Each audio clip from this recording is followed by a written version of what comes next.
Welcome back to another episode of Divergent Dialogues. Thank you for joining us. This month, Caitlin and I will be focusing on romantic relationships. It's February, so it's the month of love. It seemed like a good topic to explore. Yeah. This episode will have a strong focus on ADHD and relationships. So let's dive in and get started. Yeah. So relationships can be really, really tough for anyone. Love can be tough for anyone, not just ADHDers or autistic folk. But when you are an ADHDer or an autistic person, it comes with, unique challenges, as we have our unique strengths. There are some extra challenges. And in the space of ADHD, some of those challenges can actually come right at the beginning of relationships. So just like we can hyper focus on, things like our special interest or a food, like I have food fixations where it's all I can think about is this one food. Not bananas. Definitely not bananas, no. Sandwich press pizzas are my thing for the last year. But we can actually also hyper focus on feelings or emotions. And when you first meet someone and there is that sort of like connection, whether it's a like sexual attraction or an emotional connection, you can really hyper focus on that feeling, which can then lead to some impulsivity. You think about the idea of meeting someone and then falling madly in love, and within a week or two you've moved in and you're engaged to be married, and then when that sort of fixation fades, or that sort of intense curiosity about that other person fades, we can be left wondering, like, oh my goodness, I don't even like this person, I don't feel the same way, and then the relationship ends. So ADHDers can often find themselves sort of moving from relationship to relationship, looking for that intense expression of love and interest, because, well, it's difficult to sit in the boring bits of a relationship sometimes. So exploring what it is and what our challenges are, and the good bits about us as well, because we're super fun and spontaneous and interesting and curious, and who knows where you're going to end up. Yeah, I have a few thoughts about that. So my partner and I both have ADHD. So you can only imagine what it was like when we both met each other. And then I guess there's that. Have you ever heard of the stereotype, like U-Haul lesbians, where there's this kind of this stereotype with lesbians that basically they get together and then within you said, within 2 weeks they're like moving in together kind of thing. Like in lesbian relationships, like obviously everyone has different relationships, but there's a stereotype that they can move quite quick and get serious. So imagine being a lesbian and being ADHD. But yeah, like I'm married now to my my lovely wife. But yeah, you're completely right. Like, I know a lot of my clients that I work with that, they do have this history of like kind of chasing that dopamine hit through various relationships where, they're meeting someone and then it's not fitting and they're kind of moving on, and they kind of go, oh, like what's going on there? Like just these people, kind of feels really good and then it kind of fizzles out. And very much talking around how, when we first meet someone, we've got all those neurotransmitters like buzzing around inside of us. And then after, I think it's about 6 months, then we have, is it that oxytocin comes in. So at the beginning, we get that big high and that intensity. And then after 6 months, it's more of that enduring care and love. And it is nice and it's fulfilling. And, when you're in a long-term relationship, it's really lovely to have someone that you know, you can share that with. But when you're kind of addicted to that high, that 3 to 6 months, it feels like, oh, what's going on here? So I think sometimes just having a bit of an understanding around how biologically, you know, especially with ADHD, like there's biological differences, and then there's that kind of that pattern of connecting with someone in that way, biologically, then sometimes that can help people go, oh yeah, okay, that makes sense. Yeah. Yeah.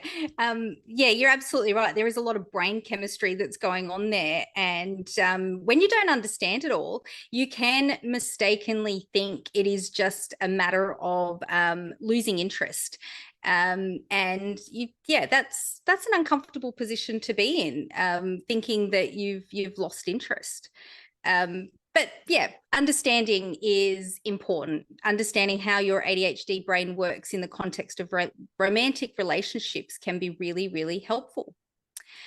Something else that, something to talk about is around establishing and respecting boundaries. So we just talked about the impulsivity of, jumping into love, and also jumping out of it when we think that it might have fizzled out. It's often impulsivity that is to blame for boundary violations, when we are the ones sort of not respecting our partner's boundaries. But there's also another factor here, which is rejection sensitivity. So we're talking here a lot around that inner world, psychological dimension, and the rejection sensitivity is about that sort of perceived rejection, and our level of sensitivity to rejection can vary based on what's going on for us at the time. If we've got lots of stress and lots of things going on, we might be like really, really, really hypersensitive to rejection, where, our partner or loved one, it could be anyone really, might be completely neutral when they say good morning. And all of a sudden we're like, oh my goodness, they hate me. Oh my God, what have I done? And rather than just being able to say like, oh, is everything okay with you? We internalize that and take it quite personally. But again, not knowing that that's a thing and not knowing that that's going on for us, then we don't know how to address it properly for ourselves. But it's rejection sensitivity that can often be to blame for us not being able to establish our own boundaries in a relationship. So, we all know the concept of people pleasing, and rejection sensitivity really sort of feeds into that people pleasing personality type. So we want our partner, our new love interest, to absolutely adore us the way we adore them. So we want to morph into the perfect person as they would want, which means we're not establishing our own boundaries. When our partner says, oh, I really, really want a partner who is great in the kitchen, we try and become a master chef, rather than establishing a boundary of, well, I'm terrible in the kitchen, so if you want great food, you're going to have to cook that yourself. Yeah, and I think while you're talking about that, it just made me think of I guess the rejection sensitivity. It is usually established when an ADHD is really young, because sometimes people struggle with that kind of intensity and excitement, and I want to hang out with you all the time and this kind of thing. And and people can be rejected or shunned for that, or kind of impulsively saying things and not realizing. So it's kind of like when you're an ADHDer who's had a lot of negative feedback around that kind of thing, and you're in a relationship with someone, it's like you're analyzing everything you say, everything you do, because you're worried that you're going to offend them or upset them or whatever. And you know, and then it's like, because you're doing that, then you're like analyzing everything they're doing and saying, because you're like, oh gosh, like, you know, and especially in those like first few months, it can be really nerve-wracking, because you're kind of like, oh, like what's, you know, what's going on here, like, so yeah, I think rejection sensitivity is definitely something that a lot of ADHDers struggle with. Yeah. And I mean, if you're entering into a relationship with somebody who does actually have healthy boundaries, and you are an ADHD who's completely caught up, hyper focusing on your emotions and interest in this person, and acting emotionally impulsively, you know, wanting to spend every waking moment with this amazing person that you've just met, but they're over there being all healthy with their boundaries and sort of saying, well, I'm sorry, I can't, I need to go to work today, then you could accidentally interpret that as, oh, wow, you really don't like me at all Yeah. because you're going to go to work and maintain your functioning life. What's that all about? Yeah. But it's, I guess, you know, those feelings are really intense, and it's hard to, you know, it's just like, you know, I remember when I met my wife, it's just so intense, and it's just like you want to spend every waking moment with them.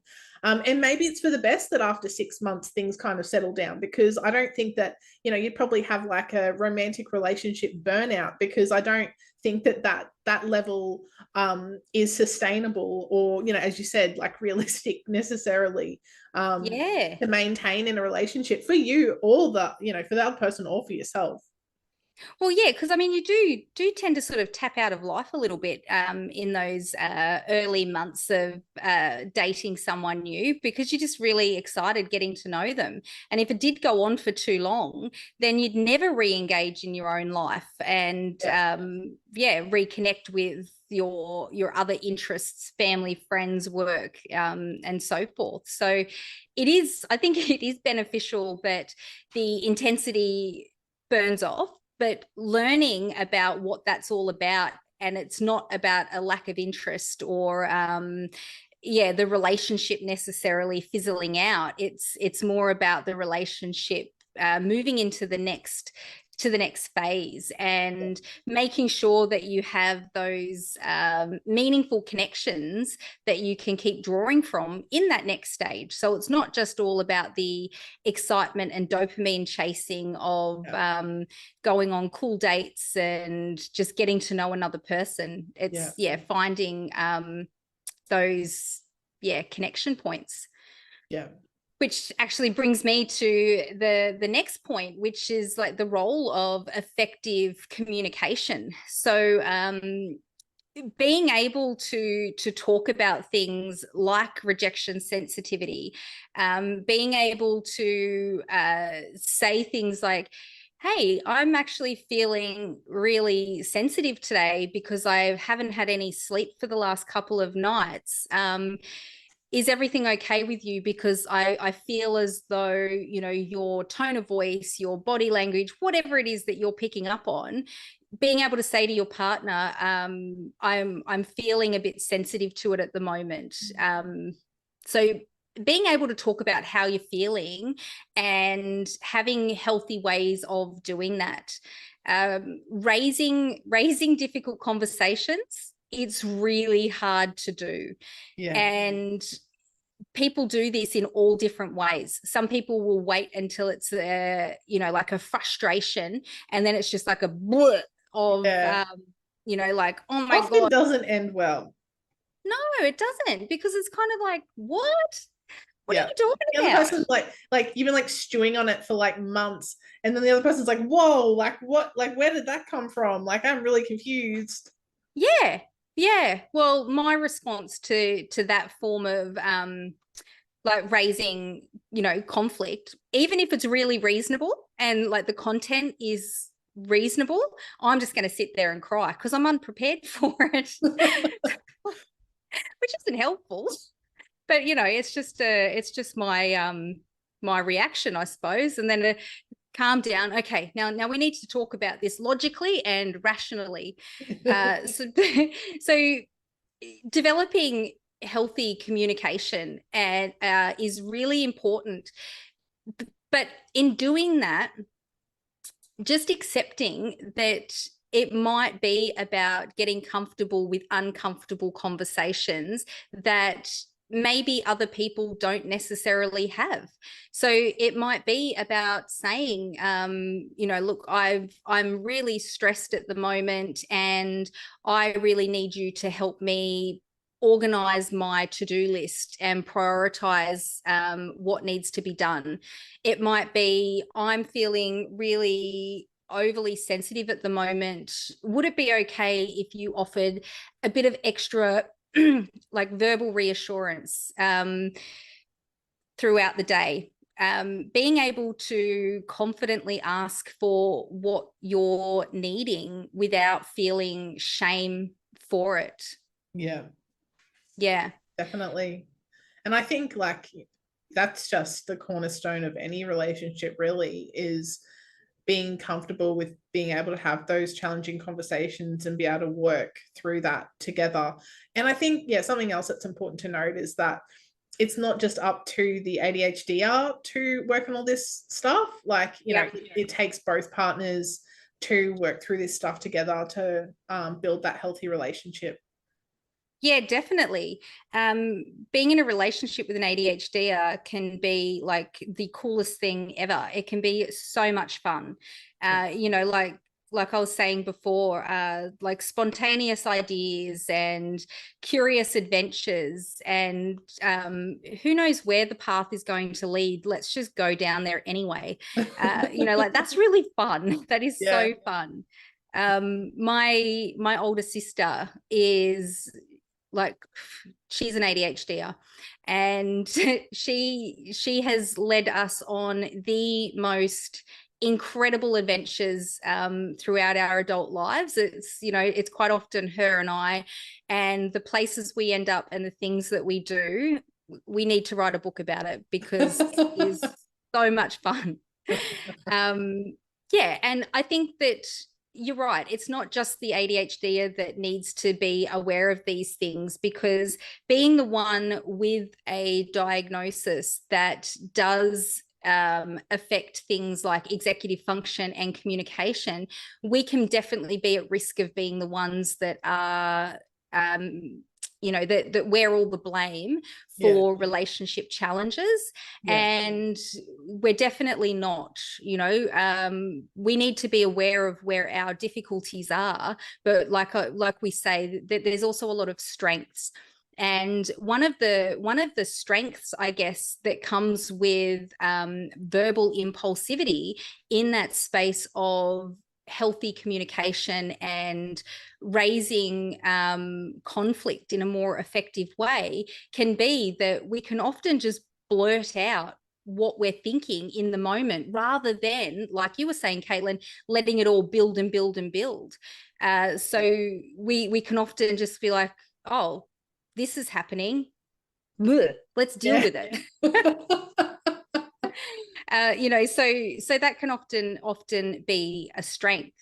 But in like talking about the rejection sensitivity, I guess something that we do need to take responsibility for is our rejection sensitivity, and finding a way to be able to receive feedback from our partners that will sometimes be critical, you know, because we're human, and in a relationship you need to be able to talk about things that are not working for you, that are challenging for you. And sometimes it might be that, you know, one of those little quirks that we do is kind of starting to get in the way. So how can we support ourselves to hear critical feedback that's being delivered in a loving, healthy relationship? So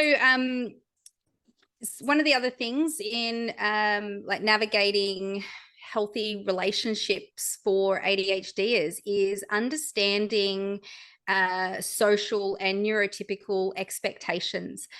So, you know, we go into relationships I guess with like our understanding of relationships we often get from the people around us, you know, like what was our parents' relationship like? What are relationships like that we're watching on TV, at the movies, and all of these sorts of things. And they often follow a pretty standard script, you know, ideas and expectations like things are supposed to be divided up 50-50 between the partners. But what does that actually look like? You know, time management, like I'm a really organized person, and I'm quite structured and scheduled, but yet the whole concept of time blindness is a massive one for me. You know, like I will absolutely forget to factor in that it's a 30-minute drive to the destination and plan around the fact that I'm going to teleport there. So my partner will often pick up the slack for that, and you know, remind me that, yeah, this is where we're going, parking's difficult, or whatever. So sometimes it's not about 50-50. It's really about working to your strengths and your struggles. But then what happens when there is a gap in strength or skill between you and your partner? What are we going to do about that? Yeah, it's a struggle. I think when it comes to relationships, I very much promote equity rather than equality. Like, I think there's been a lot of focus on equality in relationships, which is obviously is really important. But I think when you're working, you know, when you're in a relationship with someone who is autistic and or ADHDer, it can, you know, and often autistic and or ADHDers get with other autistic and or ADHDers, who also have their own, you know, challenges and needs and strengths. So I think when it comes down to equity, it's more looking at where the strengths are, looking where the challenges are, and then coming up with a plan where it's like, okay, well, these are all the things that need to get addressed. How can we use your strengths to address this? How can we use your, you know, each other's strengths?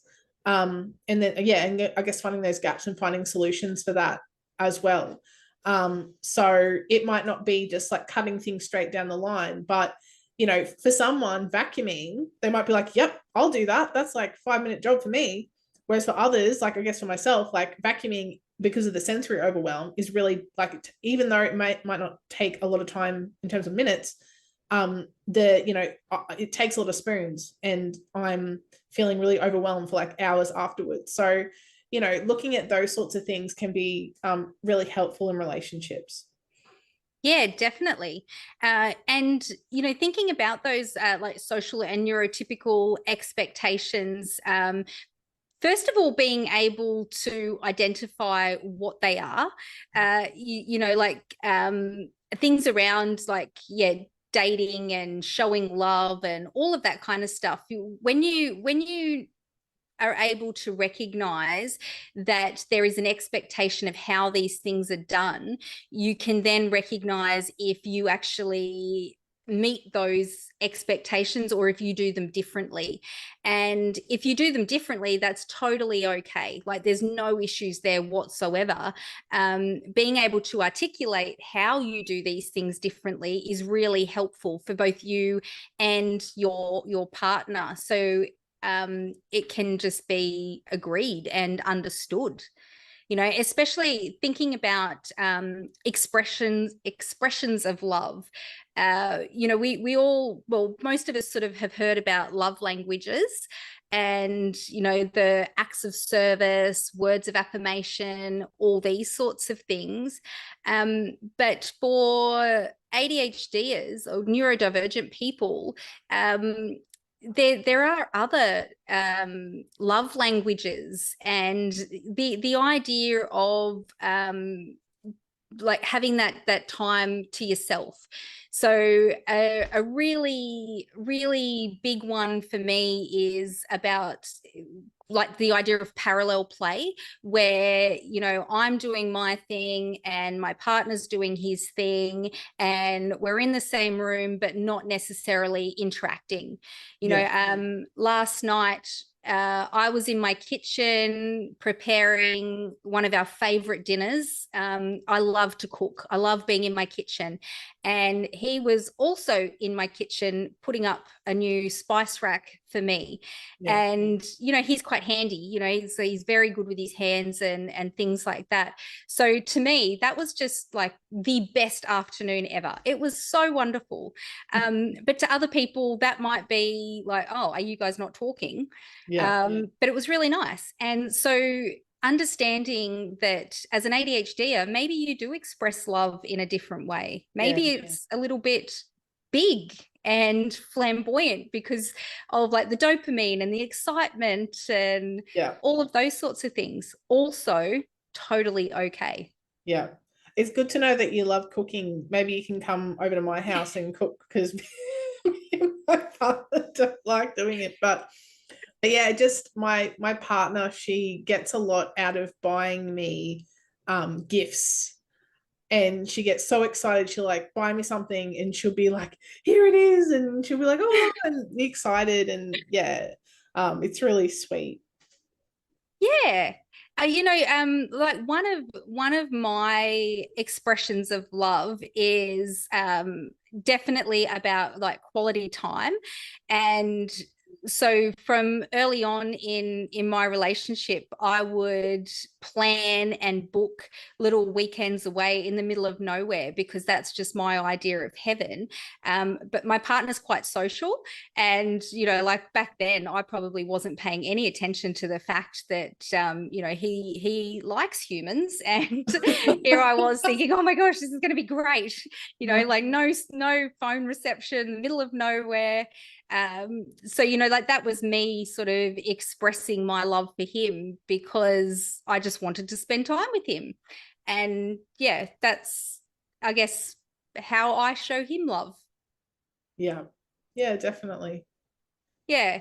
So I think that it's with ADHD as well, something that we experience is that the fluctuating nature of our attention. So, you know, it's called attention deficit hyperactivity disorder, but you know, Barkley often talks about it should be renamed to attention regulation disorder, because we don't actually have problems paying attention, we have attention problems regulating that attention. So that can be true in our relationship as well. You know, we were talking before about fixating on those emotions attached to the beginning stages of a relationship, but after that 6 month period has sort of moved on and you're in the monotony of a beautiful, loving relationship, you might develop a hyperfixation on something new. And all of a sudden, because you've got this solid relationship that's just there in the background, we don't give it any attention. And I think that it'd be fair to say that would feel pretty horrible for the other person to you know, to some degree be ignored for a few months because we've got this new hyperfixation. So yeah, like that but that is a it is a reality for ADHDers. Sharing our attention across many things that includes people and relationships can sometimes be really, really difficult. And you know, having an interest-based nervous system as opposed to a priority-based one, as Barkley talks about, that means that we are more driven by immediate rewards and interests rather than long-term goals and obligations. So again, if we're sort of in a situation where we have this interest that we're just so wanting to put our time and attention into, it can be difficult to shift that to things like, you know, being supportive in our relationship when it's not full of excitement. Yeah. And I think, you know, it's about balance. Like, I think it's important to have that space to be able to engage in your special interests, but also when your partner's being like, hey, like, let's hang out, listening to that as well. You know, it's important that we address, you know, our needs, but also, you know, being aware of some, you know, our partner's needs as well, and making sure that, you know, everyone's getting what they need and everyone's happy in the relationship. Yeah. Yeah. And, you know, sometimes, like we spoke in our previous episode around mindfulness, engaging in mindfulness practices where it is about checking in with yourself and, yeah, how much time have I spent doing various different things, and how much time have I actually spent on my relationship? You know, being able to check in with yourself around that without shame, without judgment, just, you know, just like, I really want this relationship to work. I want it to be healthy, and I want it to be loving. So what do I need to be aware of to keep that happening? You know, I guess understanding that relationships with an ADHDer and as an ADHDer are really fun and fulfilling, but recognizing that we do struggle with some unique challenges within those relationships, and just knowing what they are and what are some of the strategies to help manage them. It's really important and just really helpful, because yeah, you know, we can get caught up in thinking that this relationship isn't for me, or, you know, I'm no good in relationships, or, you know, whatever that internal voice might be. So yeah, thanks everyone for listening, watching, however you might consume our podcast. And come back next week for autism and relationships.